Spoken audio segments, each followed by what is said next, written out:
Hello friends, welcome to Sumi garden. நாம் இன்றைக்கி பார்க்க போகிறது வாண்டரிங் ஜூ பிளான்ட் பற்றி தாங்க. இந்த செடியை ஹேங்கிங் பாட்டில் வளர்க்கலாம். இதோட ப்ரொபகேஷன் பார்த்திங்கன்னா, ஒரு சிறிய துண்டு கிளையை உடச்சி பாட்டில் வச்சிங்கன்னா போதும், நல்லா வளர்ந்துடும். இதுக்கு கார்டன் சாயில் போதும்.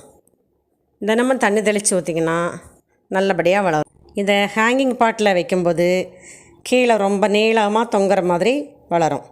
நாம் கட் பண்ணி கிளைகளை விட்டால் அடர்த்தியாக வளர ஆரம்பிக்கும்.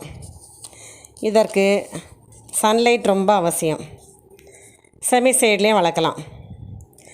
இதோட இலைகள் பார்த்திங்கன்னா purple colour, green colour, silver colour, 3 கலரும் கலந்த மாதிரி இருக்கும். இதோட பின்னாடி பக்கம் பர்பிள் கலரில் இருக்கும். இதோட ஒரு துண்டு உடஞ்சி விழுந்தால் கூட அதோட கீழ்ப்பகுதி வேர் விட்டு வளர ஆரம்பிச்சிடும். இதோட நிறங்கள் பார்க்க ரொம்ப அழகாக இருக்கும்.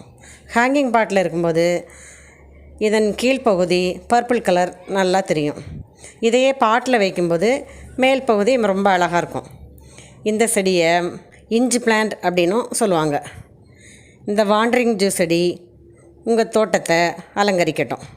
Okay friends, happy gardening.